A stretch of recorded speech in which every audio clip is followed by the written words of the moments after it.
when I wrote the book, I kind of did my own searches and talked to some connections that I had within the CIA, and just to verify exactly what the how this technology works.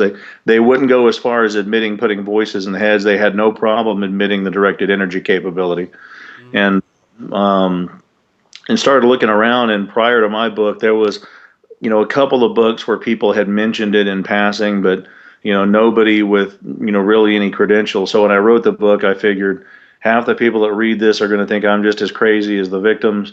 But if it reaches a few people and convinces them that this is otherwise, then I figure it's done its job, and it seems to have done that. I've got a second book that's in editing right now called Guinea Pigs, Technologies of Control, which kind of goes more into the history of how it became, and kind of at least what I see is probably going to be the only way out of it. So Uh-huh. because everybody's looking for ways to shield themselves and things like that, and the bottom line is we're going to need socio-political change probably to do anything about it. Definitely, I can see where that would be the case. Well, I have a copy of your book here, and I've read it, and I found it fascinating, especially. Well, I mean, I thought the background into the technology was really good. It was pretty thorough, and it really opened my eyes to the capabilities that are available out there. But what just blew my mind was just your personal narrative in here and what you went through.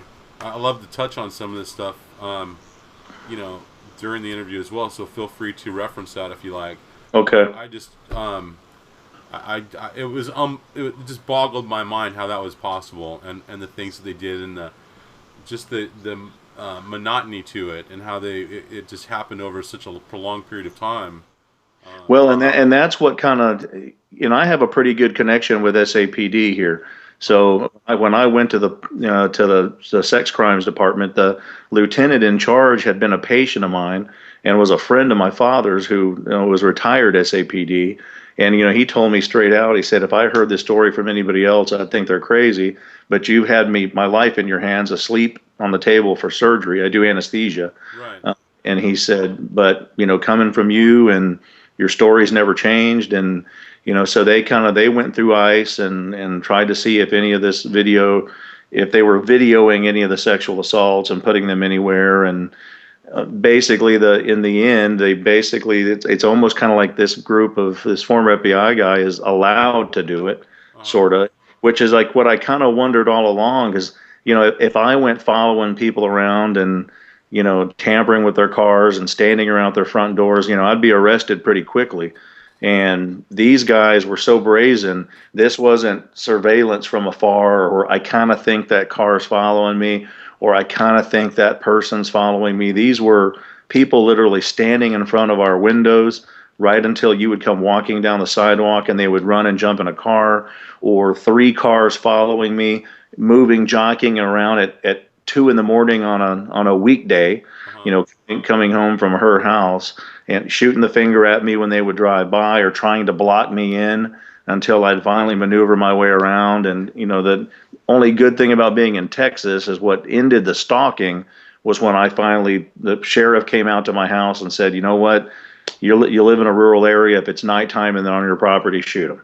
And there was not anything that was questionable about what was going on. Yeah. So Well, good for you for defending yourself, and I mean, obviously, it sounded like you had to based on what you experienced. I mean, that was just horrendous. I couldn't believe the levels that they went to. But let's dive into some of that. But okay. first, maybe we'll just start with some of these questions that I have laid out here. Paul and I put these together, so that's where they come from. So it's kind of an overview, but basically, why don't you just start by explaining what the problem is as you see it, and the ways in which classified technologies are being used on targeted persons. Kind of a general introduction to Well, that. from my experience, it seems to be a form of remote neural monitoring is one of the terms we use for it. The other term is psychotronic weaponry that has been designed to interact with the human nervous system in order to remotely pick up on someone's neural network or EEG, and not only receive that and monitor it, but manipulate it and place it back into the victim to control their emotions or control their actions, or bodily functions for that matter. The other more recent term we have for that is EEG heterodyning or EEG cloning. The difference between EEG heterodyning and EEG cloning would be, let's say, me remotely receiving your EEG and then duplicating it and putting that in another person to give them your same thoughts or feelings or physical reactions. EEG heterodyning would be receiving your EEG, manipulating it to put it back inside your head to give us a desired physical reaction or emotional reaction. And exactly, I mean, give me an idea of how this technology works. I mean, I wish I could give you a good example of how it works. I know Robert Duncan worked on some of the projects. I mean, he claims it's a very complex, mathematical situation that does it. The bottom line, though, at least from what I've been told, is that it's mostly based on Robert Malik's patent of remote neural monitoring, in which he found that if you shoot two dissimilar frequencies into the human brain, that the human brain will actually create an interference frequency as it tries to duplicate the two dissimilar frequencies, and the interference frequency that gets transmitted back out of your brain can be decoded and your EEG digitally manipulated out of that. Now, and that patent came out in like 1974. It was Malech, Robert Malik. And it was actually invented as a way to monitor pilots. That way, if you had a pilot that was falling asleep or a pilot that was starting to hallucinate, they could see that remotely and then stimulate the pilot to wake him up or to bring him out of a delusion, especially fighter pilots that are on, continuously long missions. It appears to be mostly being done in that way. Now, one of the more scary things that's come to light lately is the way the NSA is monitoring our computer systems. And they're doing that with continuous wave radar, or CWR. Lately there's been a program of interdiction where the computers and smartphones and things are actually gotten before they actually reach our shores for sale, and are being implanted with a particular type of implant. One of them is called a cottonmouth, at least for PCs, and that's a small chip that actually goes into the cord between the computer and the monitor. And when that chip is hit with continuous wave radar, it will begin to transmit up to 8 kilometers away whatever data is being sent from your computer to your screen. It may be monitored in real time, or it may just be data that's collected automatically without anybody actually watching it. But one of the thoughts that we have is that it might be continuous wave radar being used on humans as well.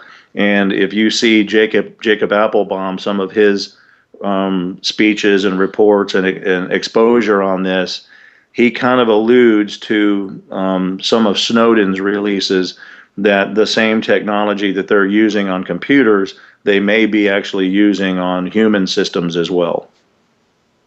So Snowden leaked a lot of this information about the gathering of information and sensitive private information of individuals through cell phones and computers and even your search engines and anything that you do on social media networks.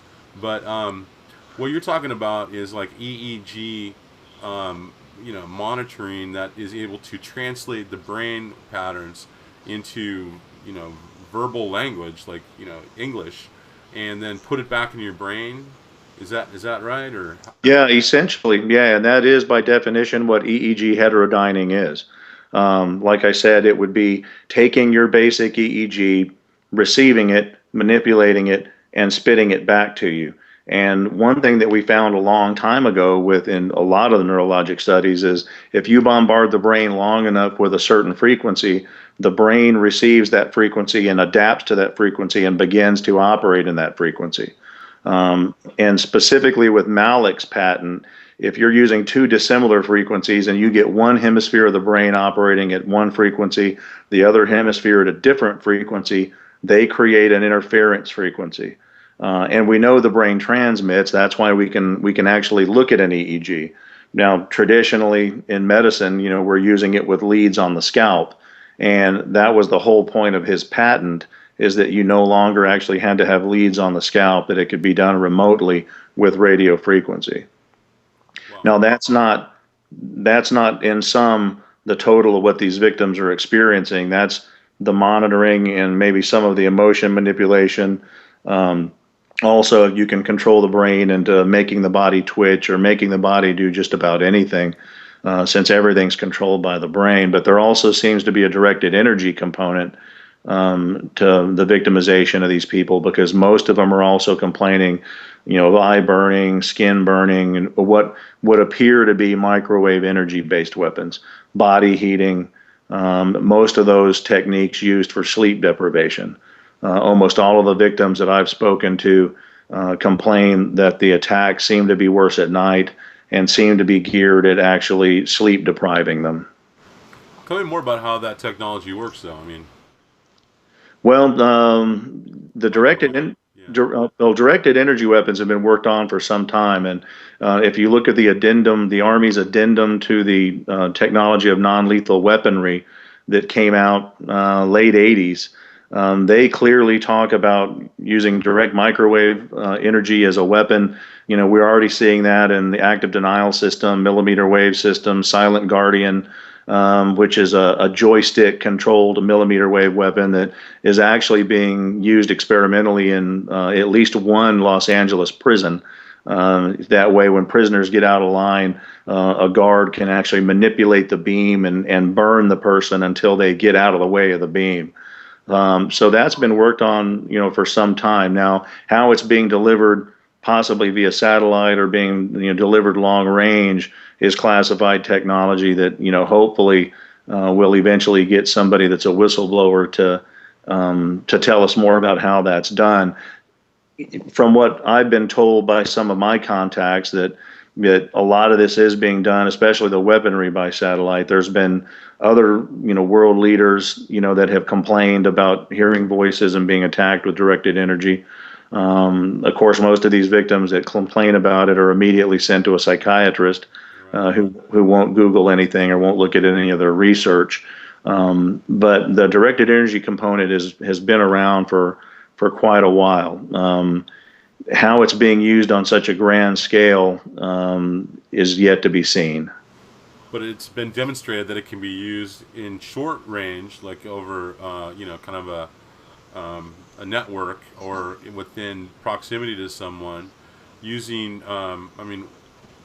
whatever the techniques are or whatever the tools are, but it can be delivered like someone next door to you or outside in a car. Yeah. I mean, they've already, well, like I've said, you've seen the active denial system. Now it does, that's basically mounted on a Humvee. As far as what I've seen, a lot of victims complaining about possible handheld directed energy weapons that are being used on them possibly by a neighbor or someone from a car. I think most of what we're dealing with in the victim population is probably satellite based or something much more remote than that. I know in my personal studies, I've actually taken victims onto a ranch here in Texas where there's no power lines, there's no cell towers. You can do RF scans on the property and see that it's pretty clear. And these victims still hear voices, they still get attacked. I've done the same thing by taking victims in a boat into the Gulf of Mexico to escape the possibility of it being handheld weapons or neighbors. They still hear voices, they still get attacked. And some of the victims I've talked to, they're probably a little better explaining their situation. Have even got on planes and flown to other countries. I had one victim who's pretty well off financially that actually flew to Cuba to try to get away from this, and was still hearing voices and still being attacked even in Cuba. And just so these are all people that were professionals, were educated, were functioning in society just fine, and most of them were between 30 and 40 when they first started getting victimized. Much older than you would typically see somebody all of a sudden come down with schizophrenia. and no reason to have all of a sudden developed an acute delusional disorder. And I know in some of the questions I've been asked before is how do you determine whether this is mental illness or this is somebody being victimized? And probably the two biggest discriminators that I've seen to determine that are most of the victims are educated, most of them were functioning, most of them are professionals. I've talked to a lot of doctors, a lot of lawyers, whistleblowers from the National Geospatial Agency, a couple of whistleblowers I've worked with from the NSA. These were functioning people, and they can tell you the day they started hearing voices and started experiencing attack. And typically it's in the 40s, late 30s, early 40s, with no history of mental illness and high functioning in society prior to that day. The other big discriminator is with true mental illness, even bad schizophrenia, medication works. And I being a physician, I certainly don't want to come off as saying that everybody that hears voices is being victimized by technology. There's mental illness. Schizophrenia exists. Schizophrenia usually responds to medication. And in some of these victims that have been forced either by a licensure board or by their occupations, in a job setting to seek psychiatric help, many of them are placed on medications meant for schizophrenia or for delusional disorder. And so they're stuck on these medications and they're still being attacked and they're still hearing voices. The symptoms won't subside with traditional psychiatric treatment. That's fascinating. Yeah, I know from my research that schizophrenia doesn't it typically set in around late teens, early 20s? Yeah, in a male, even younger than that sometimes. In a female, it can be a little bit older, into the mid-20s. And the bottom line, and even most psychiatrists would agree with me, that true schizophrenic people are kind of those people that were never right. I mean, they were weird kids. They grew up into weird adults. But typically schizophrenia does respond to medication. It's the problem is once they're better on their medication, is they feel like they don't need their medication and they come off of it, then they go back into acute schizophrenia. But with these victims, a lot of them are being, mandated into psychiatric treatment, and they're taking medications that are geared for delusional disorder or schizophrenia or paranoid schizophrenia, and they're still being attacked and they're still hearing voices. One good case in point was another physician here in Texas, was a cardiologist that came to me for help, and he unfortunately went to the Texas Medical Board and told them, I think I'm being victimized because I'm a physician. Have you guys ever heard of this before? They immediately called him in, suspended his license, put him through a month psychiatric stay. With some legal help and several hearings, he got his license back, but is mandated to be on psychiatric medication. And talking to him after all this happened, he still has people parking in his driveway, shining bright lights through his house. He's still hearing voices, and he's still being attacked with what he perceives to be directed energy, despite treatment. So that's a pretty big discriminator. And this is a man who was in his 40s, who had the intelligence and the psychiatric stability to get through 4 years of undergrad, 4 years of medical school, and 6 years of cardiology residency, to all of a sudden at 45 or 46 become schizophrenic, at least in my mind, is an impossibility. Well, I want to talk more about the victims and what kind of people they are and why they might be being targeted, but let's talk a little bit more about some of the techniques that they use. Let's talk about some of the gang stalking that you mentioned and that you yourself experienced in your book. Can you tell me a little bit more about that? Sure. The kind of the old term, or the term that was used online the most, was gang stalking. I think in my book I even refer to it more as organized stalking, mainly because the term gang stalking, people kind of envision, kids in matching leather jackets or something out of the Warriors movie, which is not what this is. It's truly organized stalking. These are where you'll notice people unknown to you. These aren't people hired by a loved one or anything traditionally, or not an ex-boyfriend or ex-girlfriend, but all of a sudden you notice, the same vehicles following you everywhere you go. people standing around your front door, standing around work, creating scenes in grocery stores around you where, they may be talking to someone else, within earshot of you, but talking about something you did or something you said to a loved one. And it's geared to let you know that there are people that know your lifestyle and know the specifics of your lifestyle. I think the organized stalking is done for two reasons. For one, it's a psychological warfare. It puts the person in a victim mindset. It also puts that victim down the pathway to a mandated psychiatric stay, because when they go around telling everybody that I'm being followed 24/7 by these people, and sometimes they'll tell neighbors or tell loved ones that they're FBI when they're not. So the victim starts telling everybody that they're under some type of federal investigation or federal surveillance, when usually I think this is probably being done by private investigators. However, it's private investigators, usually with former CIA or former FBI experience, and which is why they're being allowed to access the technology. At least in the case here in San Antonio, it was the PI group that we identified here. It was a former FBI fraud investigator that opened up his own private investigative agency after he retired. He hired nothing but his family members and pretty much advertises corporate espionage, and is the guy you turn to if you want to harass an ex-wife during a divorce proceeding to make her look crazy, possibly to get out of paying child support or get custody of your kids or to get out of paying alimony. The other than getting you down that pathway to a psychiatrist and putting in you a victim mind state, I think the other function of the organized stalking is to GPS you by vicinity. Most of these victims think they're chipped because they seem to be able to be tracked everywhere they go.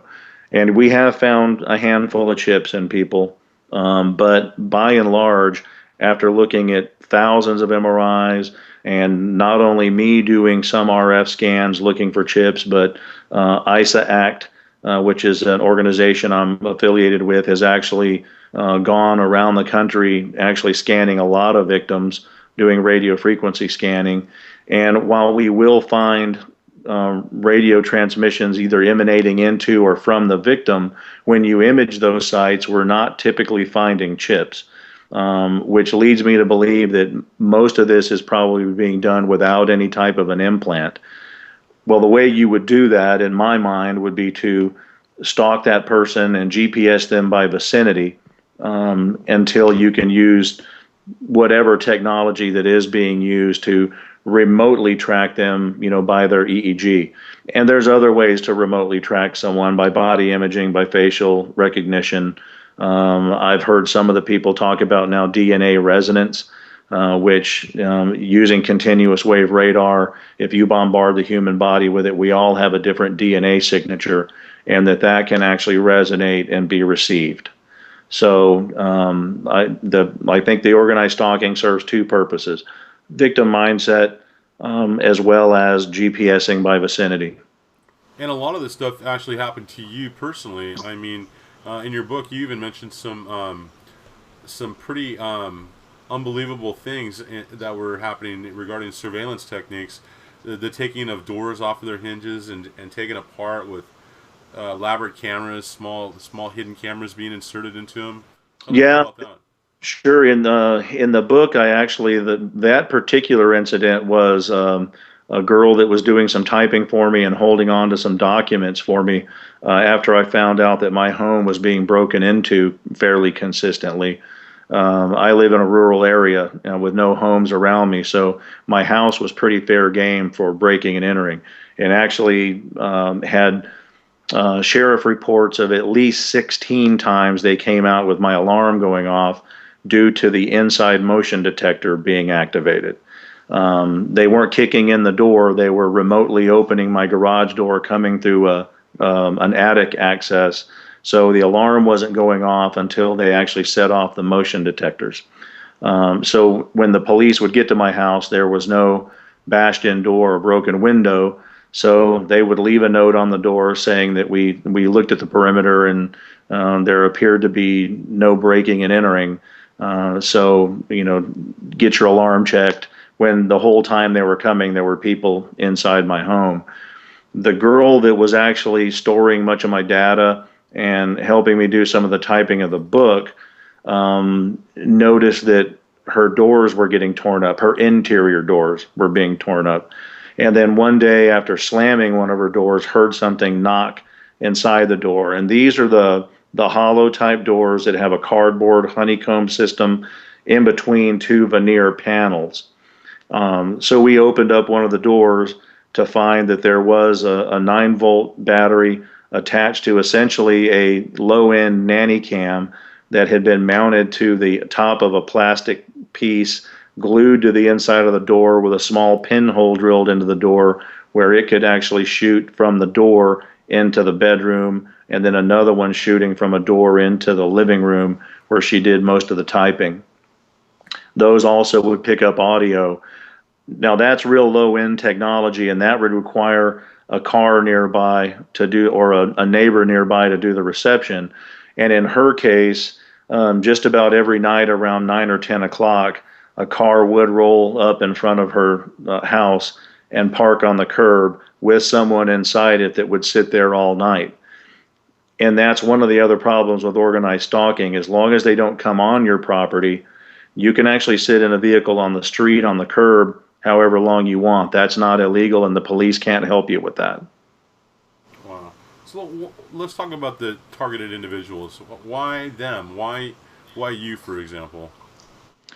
Well, in my case, in the book, the girl that I was engaged to had kind of attracted the fancy of an older ear, nose, and throat surgeon in San Antonio, who had told me several years ago that he had this former FBI guy that he referred to as the Ghost that did this barely legal harassment. And his exact words, he said, "I'm hiding him from my wife in case I ever need to use him to make her look crazy during a divorce." Well, at the time he told me that, I kind of blew it off and, thought, well, maybe this is just a guy that's just making himself look, grandiose and probably a little bigger than life. Until 2 years later, when I was engaged to this girl who I knew he had found attractive, and we had been on vacation with this guy and his wife before. This was a man and his wife who were well known to me. And then when I noticed her being stalked, and like I said, I live in a rural area. At the time, it wasn't even a driveway. It was a gravel road through a ranch to my home. And I would see her car leave the driveway at 2 a.m., and then immediately two more cars turn their lights on and follow her 5 miles up a gravel road to the nearest highway. I started following those vehicles, writing down the plate numbers. They all came back to this PI agency that he had told me about several years prior that he used to harass competitors, corporate espionage type of stuff. So she was strictly targeted just basically by someone interested in sexually assaulting her, which was what wound up happening with her.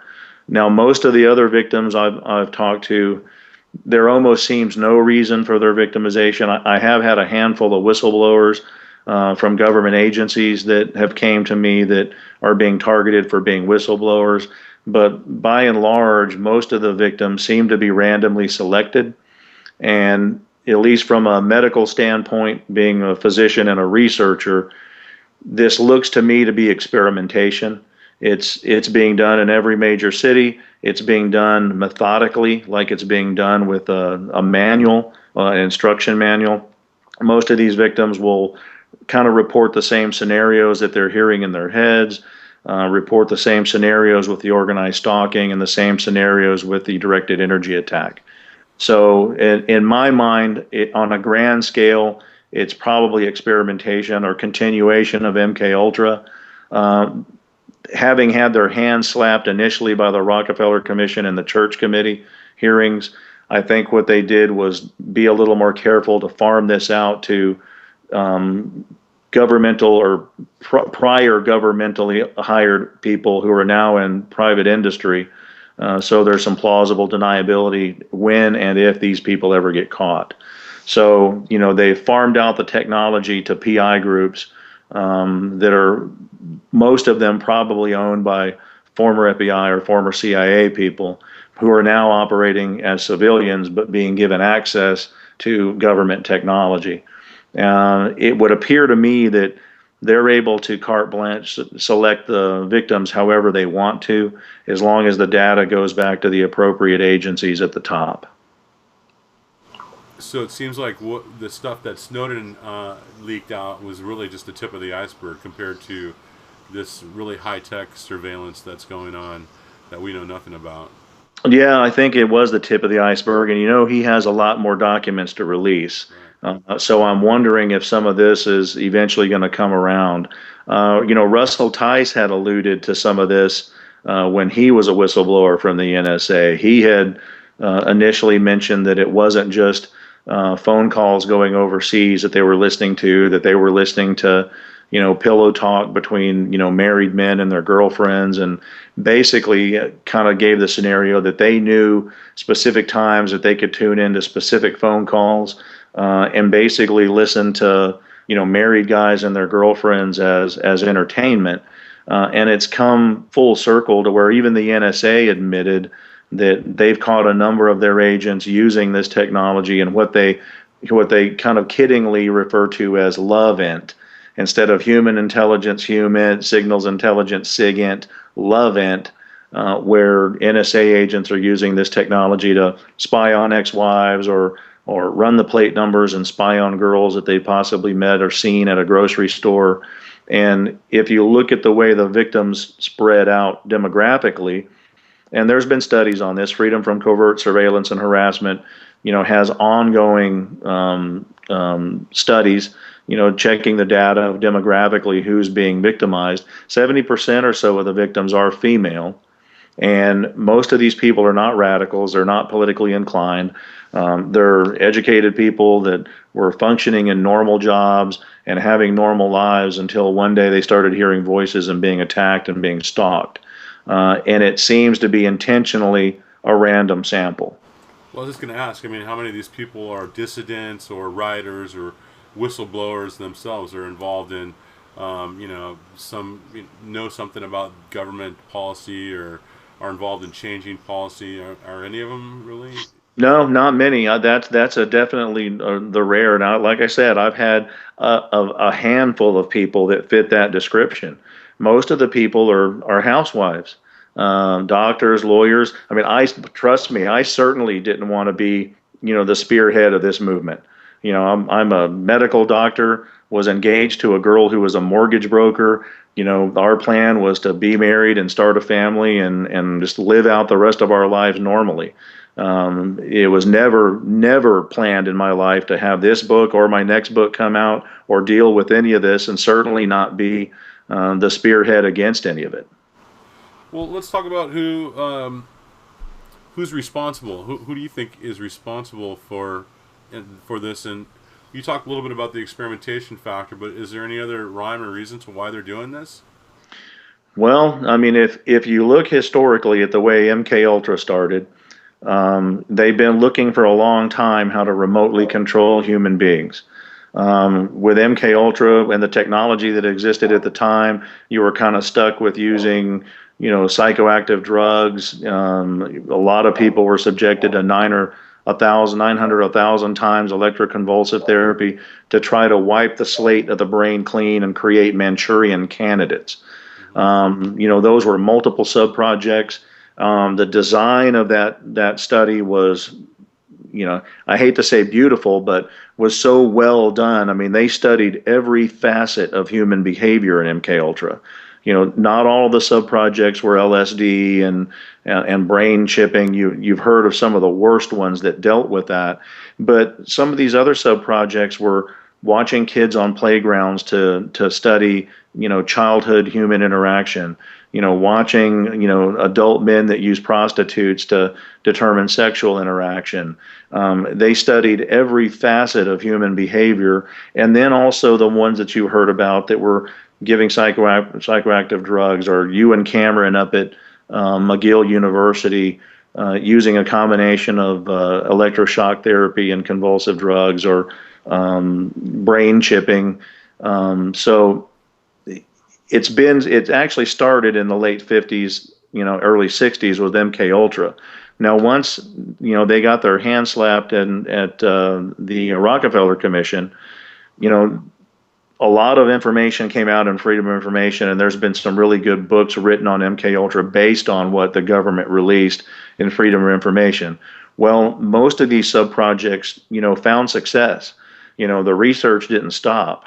The flow of freedom of information certainly stopped, but the research continued under different names, under different operation names, and certainly with them being a lot more careful as far as how anyone would actually pick up on the fact that it's experimentation.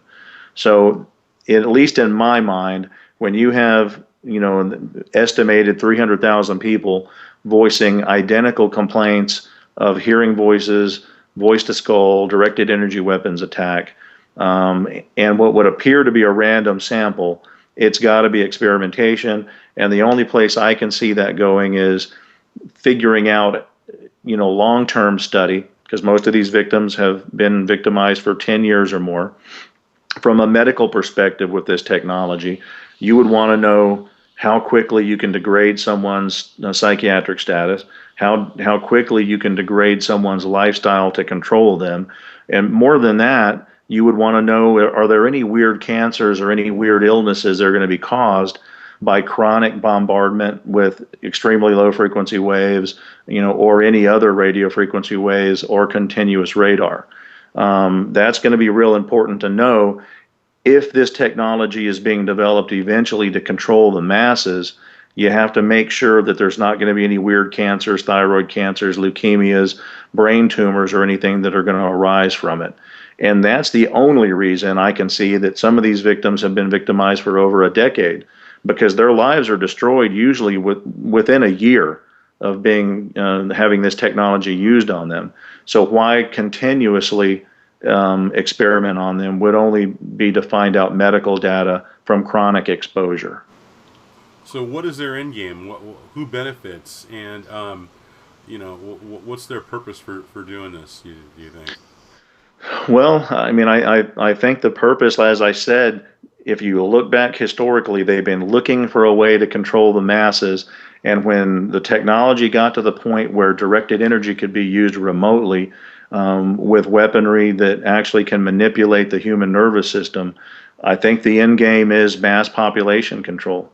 In an interview probably about a year ago, Vladimir Putin actually admitted that Russia has been working on psychotronic weapons for quite some time. None of our media picked up on that. The only person that at least contacted me to make a comment against what he said was El Spectador, which is a newspaper, a news agency out of South America. But Putin said that whichever country controlled the best psychotronic weapons would control the globe without bullets or missiles. You control the decision making, you don't need bullets or missiles. So what can we do to protect ourselves? How can we... Are there tools to monitor, for example, microwave frequencies that are being emitted in a certain area or on an individual? And how do we protect? How can one protect themselves against? Well, most of the victims that I've talked to are looking for shielding methods. It would appear that most of this is being done with extremely low frequency waves, which are not easily shielded. You can shield those in a very well-made anechoic chamber.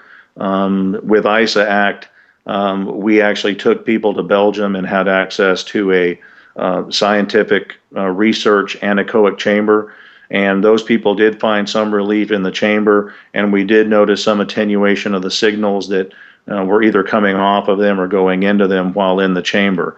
And these people were victims that were studied next to controls that we monitored. And the controls, who had never experienced any type of electronic harassment, showed up negative. The victims actually still showed up positive.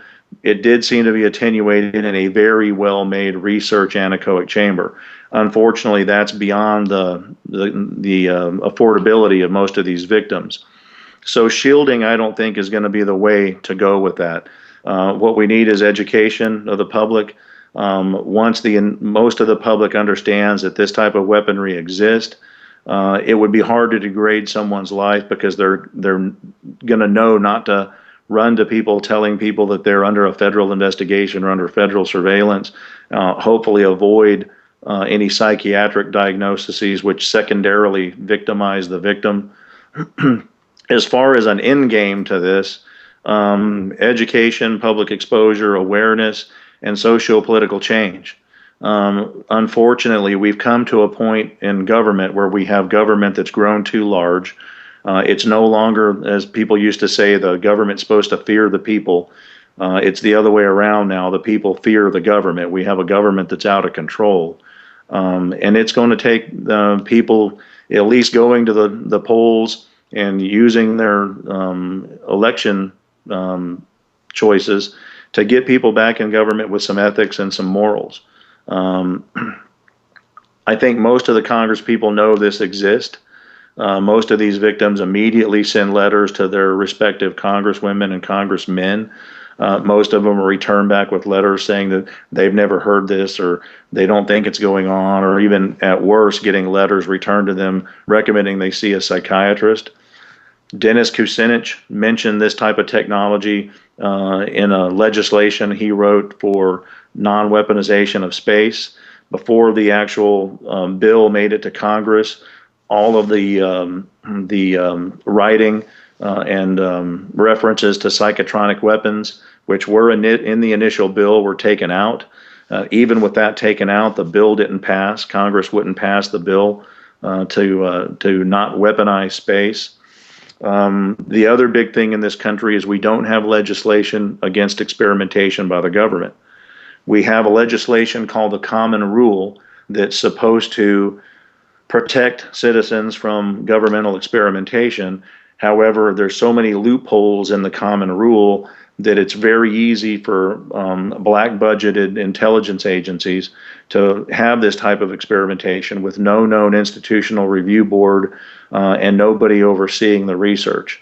John Glenn, when he was a senator, tried to pass a bill making informed consent an absolute requirement for any federally funded research or experimentation, and Congress shot it down. They wouldn't pass it.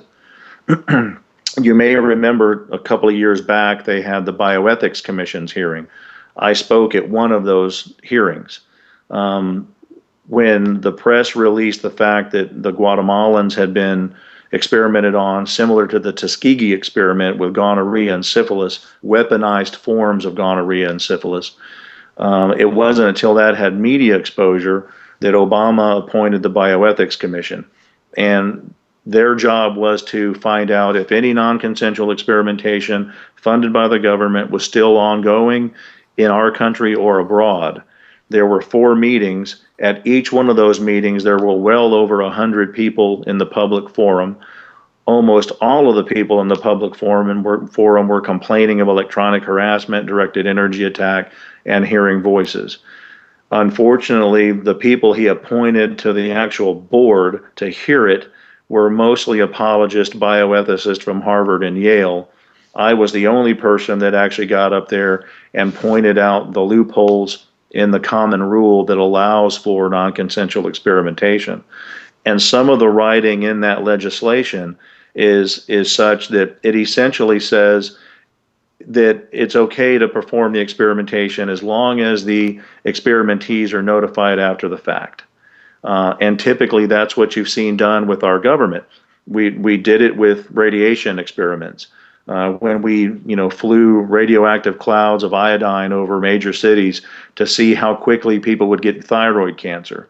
As people came in reporting sickness, they were told they were crazy. Well, then when Clinton got to office, we had the Acre hearings. And he made all of these agencies put forward their data, and lo and behold, these people weren't crazy. They were getting leukemia, they were getting thyroid cancer, and they were getting radiation sickness. And that came to light.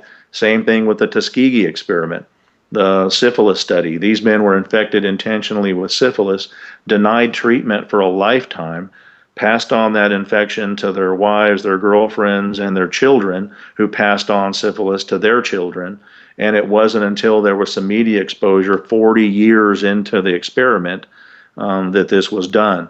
Well, then the surviving members and surviving family members got a lame apology from the government. That's typically what our government has always done. Do the experimentation. Once the media brings it to light, give the survivors an apology.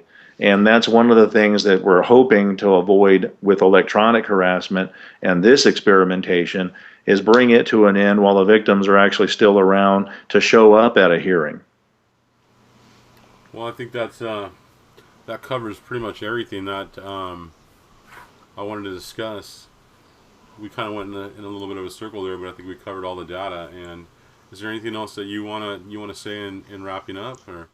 No, not that I can think of. I mean, there is so much stuff coming out. I mean, even the book that I'm having editing right now that will hopefully be released here in another month or two. No sooner did I get it electronically sent off to my publisher when all of a sudden, here's 3 more news stories that come out about some more graphic stuff from the NSA. Now, one thing I will say, while MK Ultra was mostly a CIA program, I think probably a lot of this being done today is probably NSA based. The NSA does seem to be focusing more of their attention on some of these more exotic weapons. So. And how many terrorists have they actually caught as a result of this?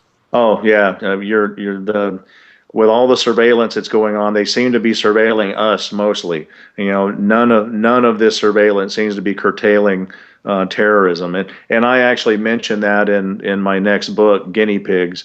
That while they're passing most of this off as a national security issue, we're not catching any terrorists. The Middle East is on fire. It's almost all of those countries are back under radical hands.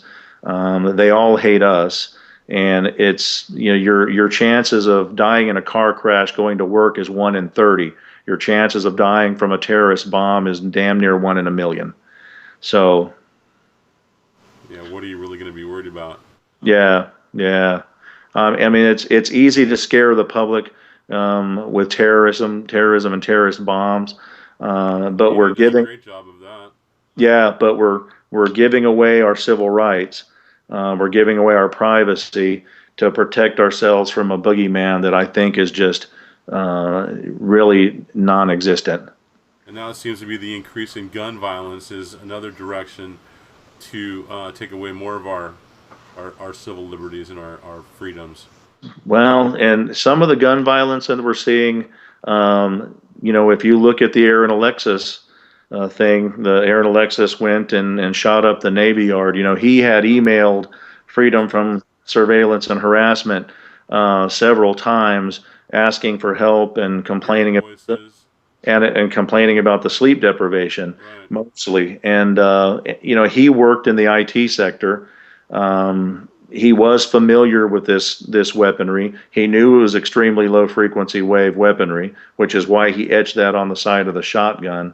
My personal belief with Aaron Alexis is I think they intended him to shoot up the airport in Norfolk, where he initially had an outbreak.